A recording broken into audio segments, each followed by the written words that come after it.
بسم اللہ الرحمن الرحیم اللہم صل علی محمد وعلی آل محمد کما صلیت علی ابراہیم وعلی آل ابراہیم انک حمید مجید اللہم بارک علی محمد وعلی آل محمد کما بارکت علی ابراہیم وعلی آل ابراہیم انک حمید مجید۔ بسم اللہ الرحمن الرحیم۔ السلام علیکم ورحمۃ اللہ وبرکاتہ۔ حضرت سلیمان علیہ السلام کی کرسی اور تخت بیان کرتے ہیں کہ جب حضرت سلیمان علیہ السلام نے فیصلے کے لیے جلوس کا ارادہ فرمایا تو شیاطین یعنی جناتوں کو حکم دیا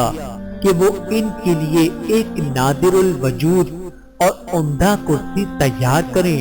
جس کی صفت یہ ہو کہ جھوٹا مدعی یا گواہ اس کے دیکھنے سے تھرانے لگے۔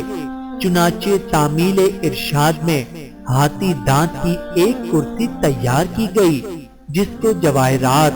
یاقوت، موتیوں اور زرد برج سے مزین کیا گیا اور جواہرات سے انگور کے درخت بنا کر اس کو گھیر دیا گیا،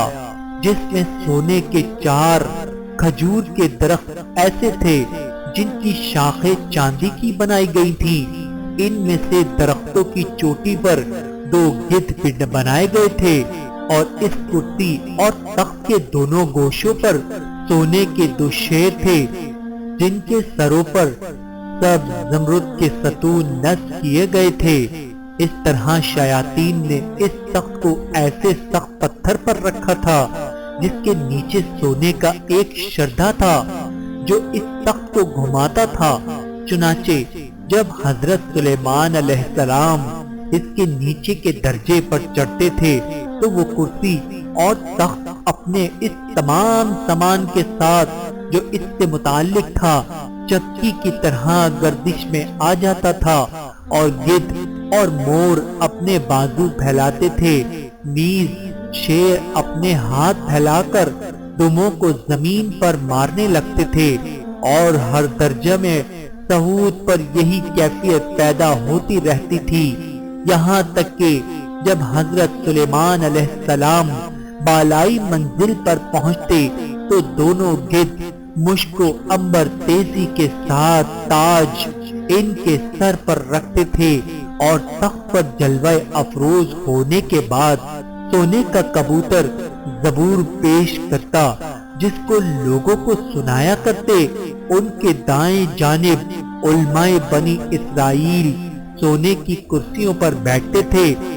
اور بائیں جانب معزز جنات چاندی کی کرسیوں پر۔ اس طرح حضرت سلیمان علیہ السلام فیصلے کے لیے جلوس فرماتے تھے اور جب کسی معاملے کی شہادت کے لیے گواہ آتے تھے تو وہ کرسی ماں اپنے سامان کے گردش میں آ جاتی تھی اور شیر و گدھ اور طاووس اپنے مذکورہ کام میں مشغول ہو جاتے تھے۔ یہ دیکھ کر گواہوں پر ایک ایسی ہیبت طاری ہوتی اور سچ و حق کے سوا کوئی جھوٹی شہادت نہ دے سکتے تھے۔ پس جب حضرت سلیمان علیہ السلام کا انتقال ہوا تو اس کرسی کو شاہ بخت نصر نے اپنے قبضے میں لے لیا، مگر جب اس نے اس پر چڑھنے کا ارادہ کیا تو ایک شیر نے اپنے دائیں ہاتھ سے بادشاہ کی پنڈلی اور قدم پر ایک ایسی چھاپ ماری جس کے باعث وہ کرسی پر چڑھ نہ سکا اور اسی ضرب کی کرب و بے چینی میں مبتلا ہو کر مر گیا، اور وہ کرسی شہر انتقانیہ روم و شام کے دارالسلطنت میں باقی رہی،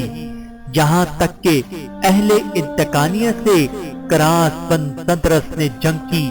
اور خلیفہ نے بخت نصر کو شکست دی۔ اس کے بعد کرسی بیت المقدس کی طرف لائی گئی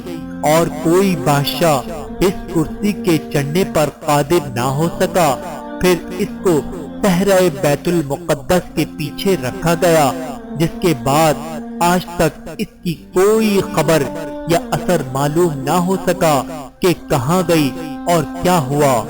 میرے محترم عزیزو، اس واقعے سے ہمیں سبق ملتا ہے کہ حضرت سلیمان علیہ السلام کی کرسی وسعت و ہیبت و دبدبا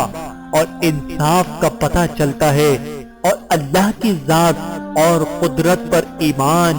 مضبوط ہوتا ہے کہ اس کی مخلوق میں اس قدر رعب و دبدبا ہے تو خود خالق کے کس قدر قادر و مطلق اور رعب و دبدبا والا ہوگا۔ اللہ تعالی ہم سب کو اس واقعے سے سبق حاصل کر کے اللہ کی ذات پر یقین کامل کرنے کی توفیق عطا فرمائے۔ آمین ثم آمین